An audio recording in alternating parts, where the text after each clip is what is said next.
배당으로 연금을 만드는 배당연금술사입니다. 6개월 후에 100명 정도가 함께 해주시는 채널이 되었으면 좋겠다는 마음으로 시작했는데 한 달도 채 되지 않아 구독자 3,000명을 넘어서게 되었습니다. 저는 투자도 그렇고 채널 운영도 그렇고 빨리 가는 것보다 여러분들과 함께 오래도록 즐기며 갈 수 있기를 더 간절히 바랍니다. 무작정 빠르게 가기보다는 속도를 조금 줄이더라도 더 나은 방향으로 가는 것이 좋겠다는 생각이 들었습니다. 오늘 영상에서는 제가 여러분들과 함께 만들어가고 싶은 배당연금술사 채널의 방향성을 확실하게 제시해드리고자 합니다. 앞으로 저와 함께할 여러분의 시간은 소중합니다. 기대하시는 방향과 너무 다르지는 않은지 신중히 확인하신 후 구독을 결정해주세요.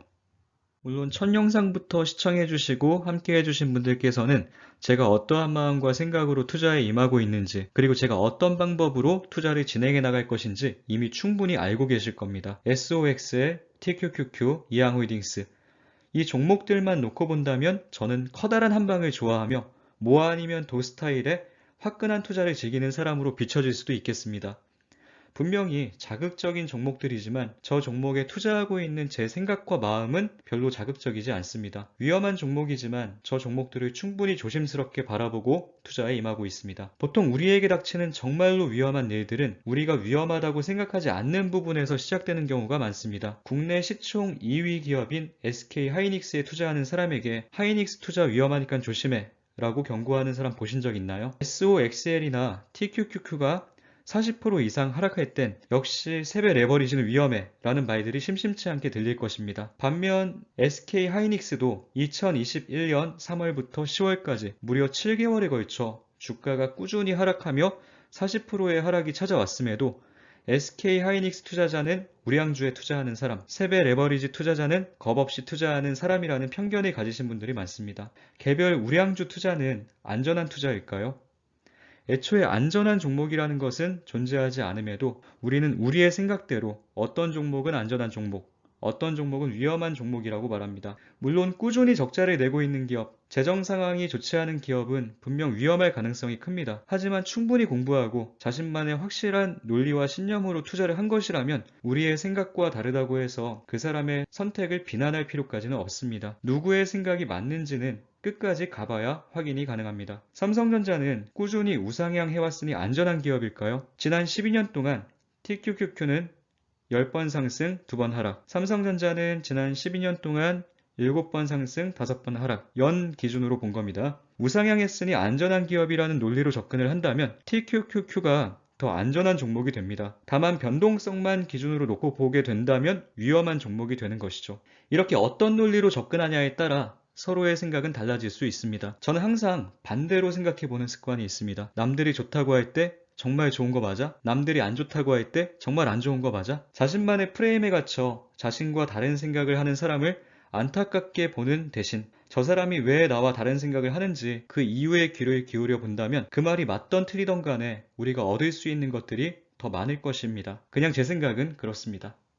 새롭게 시청하시는 분들이 점차 늘어날수록 제 마음과는 달리 채널의 방향성을 오해하시는 분들도 조금씩 늘고 있는 것 같아 마음이 무겁습니다. 물론 따뜻한 말씀을 해주시는 분들이 훨씬 더 많습니다. 구독자가 많으면 많을수록 좋다가 아닌 배당연금술사 채널을 6개월 후에 100분 정도가 봐주셨으면 좋겠다라고 생각한 이유가 있습니다. 6개월 정도의 시간이라면 제가 굳이 채널의 방향성을 말씀드리지 않더라도 배당연금술사라는 채널은 이런 것들을 다루는구나를 충분히 파악하실 수 있겠다 싶었습니다. 이전 영상들을 모두 시청하신 후 계속 함께해도 되겠다는 생각을 하시는 분들만 구독을 하실 거고 정말로 마음이 만든 분들과 함께라면 빨리는 못 가더라도 오래 갈 수 있을 거란 생각을 했던 것입니다. 배당연금술사라는 채널명에서 알 수 있듯이 제 투자의 중심축은 미국 배당성장주 투자가 될 것입니다. 지난 영상에서 말씀드린 3가지 방법 중 3번째 방법, 미국 배당성장 20개 이상 기업에 장기 투자하며 배당금을 모아 SOXL과 TQQQ를 모아가는 방법이 제가 가장 하고 싶은 투자입니다. 현재까지 제가 생각한 방법들 중 하락장이 왔을 때도 가장 망할 일이 없고 마음 편한 투자라고 생각하기 때문입니다. 계획했던 6개월 안에 이 방법을 시작하는 것까지가 포함되어 있었습니다. 이 모든 걸 보여드린 후에 여러분께서 구독을 하셨다면 조금 더 균형성 있게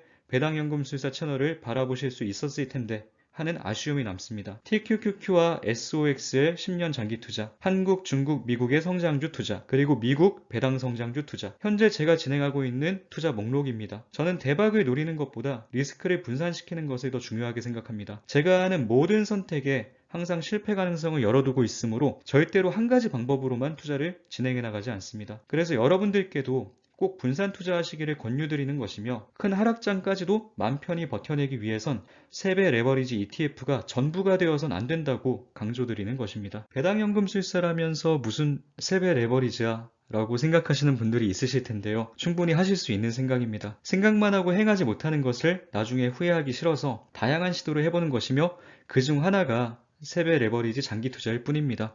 저는 직접 경험해보면서 많은 걸 배워보고 싶고, 결과가 성공이든 실패, 제가 스스로 맘먹고 시작한 일을 끈기 있게 해보고 싶다는 목표가 생겼다는 것 자체가 뿌듯합니다. 한 해 한 해 지나가는 게 슬프면서도 10년 후가 기다려지기도 하는 유일한 이유는 10년 후 목표가 있기 때문인 것 같습니다. 이렇게 편하게 마음먹을 수 있는 이유는 SOXL과 TQQQ가 저의 전부가 아닌 부분이기 때문입니다. 솔직히 말씀드리자면 SOXL과 TQQQ의 단기 변동성이 전혀 의미 없다는 생각에 저는 계좌를 잘 확인해 보지도 않습니다. 영상을 제작하는 지난 얼마간 1년 동안 확인해 볼 만큼을 다 확인해 본 것 같습니다. 농작물은 자주 들여다볼수록 잘 자란다고 하지만 우리의 계좌는 그 반대인 것 같습니다. 열정을 가지고 자주 들여다보고 주변의 모든 이야기에 귀를 기울이면 기울일수록 확신이 아닌 불안이 자라나는 경우가 많습니다. 구독자를 늘리기 위해 자극적인 영상으로 투자를 권유하거나 필요 이상으로 불안감을 조성할 생각은 조금도 없습니다. 스스로 결정하여 이미 시작하신 분들 중 혹시라도 저와 비슷한 생각을 가지신 분이 계신다면, 힘든 순간이 오더라도 포기하거나 지치지 않게 서로 응원하고 의지하며 가고 싶은 마음으로 함께 가자고 한 것입니다. 수많은 질문들을 받았는데요. 제가 잘 모르는 것들이나 정답이 없는 것들은 솔직히 제가 모르는 부분이라고 말씀드렸습니다. 혹시라도 잘못된 정보를 전달해드리면 절대 안 되니까요. 잘 모르는 건 별로 부끄럽지 않은데 모르는 걸 아는 척하는 건 조금 부끄러워서 앞으로도 모르는 건 그냥 모른다고 솔직히 말씀드릴 생각입니다. 재밌는 얘기를 하나 해드리겠습니다. 이 얘기를 집중해서 끝까지 들어보신다면 저에게 어느 시점에 매수해야 하는지, 몇 프로 하락할 때마다 어느 정도 비율로 담아가야 하는지에 대한 질문은 저같이 평범한 사람에게 할 만한 질문이 아니란 생각을 하시게 될 겁니다. 제 전공이 수학이었다는 거 기억하시나요? 사실 전공이라고 하기엔 부끄러울 정도로 얕은 깊이로 공부했었지만, 제 얕은 지식일지라도 잘만 활용한다면 투자에도 분명 도움이 될 수 있을 거란 생각을 했었습니다. 과거의 주가 흐름을 통계적으로 상세히 분석한다면 미래를 조금이라도 예측할 수 있다는 생각을 호기롭게 해봤던 적도 있으며, 몇 프로 하락할 때마다 어느 정도의 비중을 매수하는 게 가장 효과적일지 수도 없이 계산해 보기도 했습니다. 수치적인 분석을 통해 어느 정도 투자의 기본 틀을 만들어 둔다면 제 주관과 감정을 담지 않고 기계적으로 매수와 매도를 하면서 쉽게 수익을 낼 수 있겠다는 생각을 했었습니다. 사람들은 이런 투자법을 퀀트 투자라고 하며, 저는 퀀트 투자에 꽤나 많은 관심을 갖고 있었습니다. 하지만 제임스 사이먼스라는 사람을 알게 되면서 퀀트 투자 그리고 단기 매매는 제가 절대로 할 수 없는 영역이라는 걸 바로 깨닫게 되었습니다. 하버드와 MIT 공대 수학과 교수를 역임했을 정도로 뛰어난 수학자가 44세에 교수직을 그만두고 퀀트 펀드 전문 기업인 르네상스 테크놀로지를 창업하였습니다. 월가에서 가장 똑똑한 사람이라 불리는 그는 금융 전문가 대신 수학자, 물리학자를 고용했으며, 직원들을 대상으로 개설한 펀드인 메달리온 펀드는 1988년부터 2018년 30년간 연간 66%가 넘는 수익률을 기록했습니다. 30년간 66%. 말도 안 되는 수익률이죠. 2018년 기준 개인 자산 20조 원으로 세계에서 가장 부유한 수학자였다고 합니다. 이분 인터뷰를 보면 날씨, 사업보고서, 월간 분기보고서, 역사 데이터, 시가총액, 정치, 사회적 이슈들을 모두 모아서 하루에 테라바이트 이상의 자료를 처리하며 퀀트 투자를 진행해봤다고 합니다. 기가바이트가 아니라 테라바이트입니다. 그리고 1년이 아닌 하루에 처리하는 정보의 양이 테라바이트라는 것입니다. 지난 10년 이상의 차트 자료와 재무제표를 분석해서 엑셀 자료로 수치화한 것들은 1바이트도 되지 않을 것입니다. 그들이 생각하는 퀀트가 우리가 생각하는 퀀트와 100만 배 이상의 차이가 나는 것이죠. 우리는 고작 이 정도의 자료를 바탕으로 몇 프로가 떨어질 때 어느 정도를 매수하면 좋을까를 고민합니다. 주가를 형성하는 수도 없이 많은 변수들 중에 정말로 티끌만한 부분을 가지고 미래를 예측하려는 시도를 하는 것이죠. 더 충격적인 사실은 수많은 정보와 변수를 수치화하는 제임스 사이먼스가 운영하는 펀드조차 작년 코로나 상황을 예측하지 못하고 작년 한 해 두 자릿수 이상의 손실을 기록했다는 것입니다. 그 어떤 정보와 자료로도 단기 미래를 예측하는 것이 불가능하다는 것을 보여준 좋은 사례라고 생각합니다. 제가 SOXL이 단기약제로 2, 3일 사이에 20% 이상 주가가 빠졌을 때 매수한다고 했던 건 그게 최저점이기 때문이 아닙니다. 제 능력으론 최저점을 예측할 수 없으므로 적어도 고점에서 매수하지 않기 위한 최소한의 노력일 뿐입니다. 저 같은 경우는 악재에 의한 패닉셀 이후엔 기회를 잡고자 하는 사람들의 욕망으로 주가가 반등할 가능성이 높겠구나 라는 판단으로 매수를 행하는 것입니다. 20%는 제가 하나의 예시로 제시한 심리적 기준일 뿐이지 그 어떤 절대적 기준일 수 없습니다. 수치화시킬 수 있는 능력이 저에겐 절대로 없습니다. 규칙성을 자신있게 말하는 사람이 있다면 대단하다고 느낄 게 아니라 조심해야 합니다. 저는 모든 것을 정확히 수치화하고 정량화시키려는 노력을 별로 하지 않습니다. 앞에서 말씀드렸듯 자신도 없을 뿐더러 내 생각과 다른 방향으로 흘러갈 때 엄청난 패닉에 빠질 수 있기 때문입니다. 그래도 희망적인 건 완벽한 정량화와 수치화 능력은 아닐지라도 우리가 가지고 있는 다른 능력들을 활용해서 주식시장에서 살아남을 수 있는 방법이 있습니다. 예를 들어 보겠습니다. 2022년 반도체 산업이 호황일까 불황일까? 올해보다 좋을까 안 좋을까? 이것은 정말로 어려운 문제입니다. 수요와 공급부터 시작해 코로나로 인한 셧다운 문제, 수급 불균형, 디램 가격, 재고 비중 등등 고려해야 할 변수들이 수도 없이 많습니다. 언제는 슈퍼사이클이라고 했다가 갑자기 다운사이클이 온다고 하고 정말 어렵습니다. 당장 내년 후년을 전망할 땐 정확히 수치화하고 정량화시키는 것이 정말로 중요합니다. 상황에 따라 예상 수치는 수시로 변하며 조금이라도 잘못된 수치를 활용했을 땐 우리의 예상과 크게 빗나가게 될 수도 있습니다. 정말로 난이도가 있는 문제입니다. 다른 문제를 제시해 보겠습니다. 10년 후 반도체의 중요성은 지금보다 더할까 덜할까? 이전보다 쉬운 문제입니다. 미래의 반도체가 중요하지 않다고 판단했다면 바이든이 반도체 기업들을 불러 모으지 않았겠죠. 중국이 반도체 굴기에 힘을 쓸 필요도 없었을 거고요. 반도체 패권 전쟁을 한다는 것은 미래로 갈수록 반도체 기술의 중요성이 커진다는 의미이기도 합니다. 10년 후를 논할 땐 정확한 수치적 분석과 정량화의 중요성이 상대적으로 덜 중요해집니다. 이것이 바로 제가 장기 투자를 하는 이유입니다. 제 능력으로 풀기 어려운 까다로운 수치 문제 대신 끈기만 있으면 풀 수 있는 쉬운 문제를 푸는 것이죠. 제가 잘 풀 수 없는 문제를 빠르게 인정하는 것이 쉬운 문제를 놓치지 않는 하나의 전략이 될 수도 있습니다. 저는 투자 전문가도 아니며 여러분보다 더 많은 정보를 알고 있는 대단한 사람도 아닙니다. 저는 다양한 관점에서 생각해보는 걸 좋아하는 평범한 개인일 뿐입니다. 제 생각을 이야기하기도 하고 여러분들의 생각을 들어보기도 하며 다양한 생각 공유를 통해 여러 가지 면에서 지금보다 더 성장해 나가고 싶어하는 한 사람일 뿐입니다. 정답이 없는 질문에는 저의 생각보다 여러분들의 생각들로 답변을 채워나가는 것이 더 좋을 것 같습니다. 모든 선택들을 자신의 생각들로 채워왔을 때 위기 상황이 찾아와도 마음이 흔들리지 않을 수 있습니다. 누군가가 선택해준 걸 그대로 따르는 것이 아닌 우리 스스로가 선택할 수 있는 능력을 길러나가는 그런 채널로 만들고 싶습니다. 질문보다는 여러분들의 생각과 의견, 다짐들을 적어주신다면 서로에게 더 많은 도움이 될 것 같습니다. 좋은 의견을 달아주시는 분들도 많이 계셨습니다. 댓글만 확인하더라도 생각 정리가 가능하고 성장할 수 있는 공간, 그것이 제가 꿈꾸는 이 채널의 방향입니다. 이 영상은 채널 운영 방향을 말씀드리는 동시에 제가 초심을 잃지 않기 위해 스스로 다짐하는 영상입니다. SOX의 TQQQ 10년 투자는 절대로 자극적으로 다루고 싶지 않습니다. 여러분들을 위해서이기도 하고 저를 위해서이기도 합니다. 주가에 많은 관심을 가질수록 더 많은 이야기에 귀를 열수록 마음은 흔들립니다.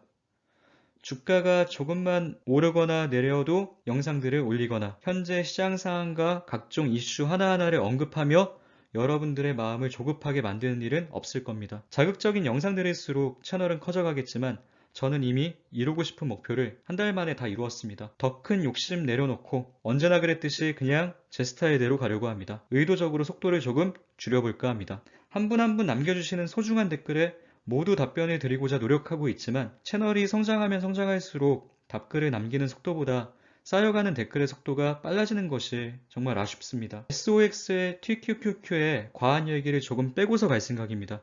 열기가 너무 강하면 우리 모두 성급한 판단을 하게 됩니다.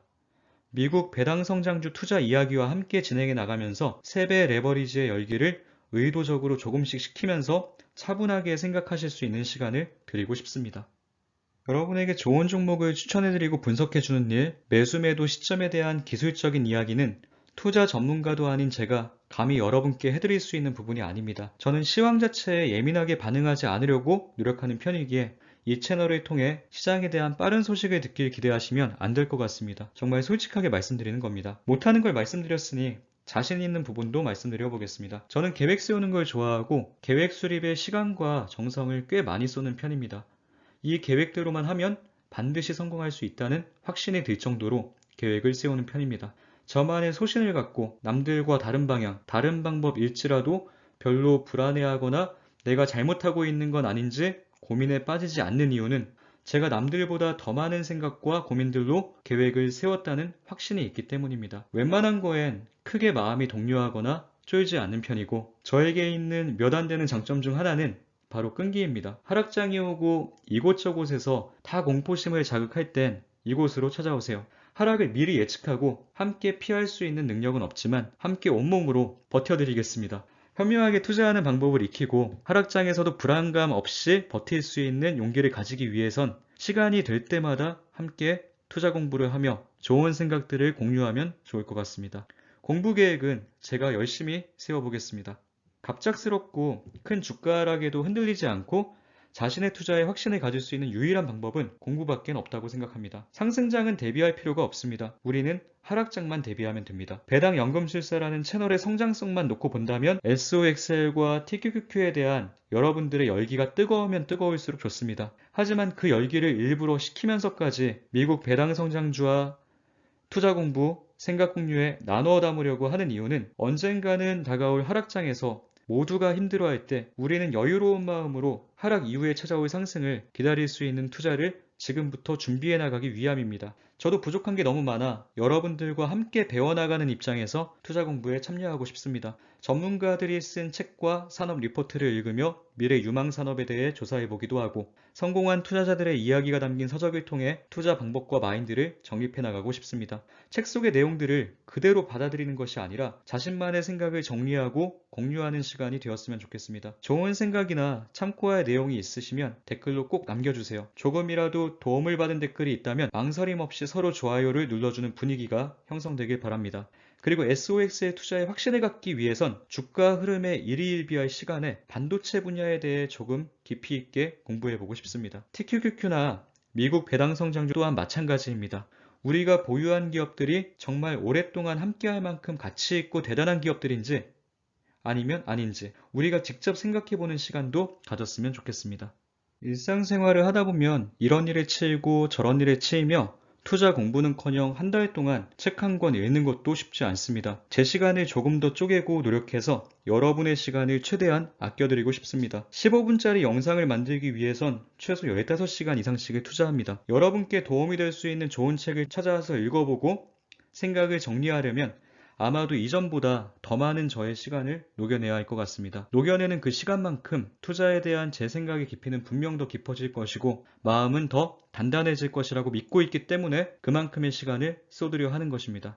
책 속에 있는 내용들과 제 머릿속에 있는 생각들을 깔끔히 정리해서 여러분께 전달하는 과정도 저에겐 투자 공부의 시간입니다. 제 시간들을 아낌없이 녹여서 여러분께 조금이라도 도움을 드릴 수 있는 영상을 만들어 볼 생각이며 서로의 생각을 공유하며 여러분과 함께 성장해 나가는 것이 저의 목표입니다. 다시 한번 말씀드리지만 영상을 시청하시고 추가적으로 공부하신 것들이나 함께 공유하면 좋을 만한 생각들을 자유롭게 댓글로 남겨주시고 그 글에 대한 추가적인 의견이나 감사의 표현을 부끄럽지 않게 할 수 있는 채널이 되기를 간절히 바랍니다. 우린 모두 같은 목표를 향해서 가고 있는 친구들입니다. 전문 용어로 깐부라고 하죠.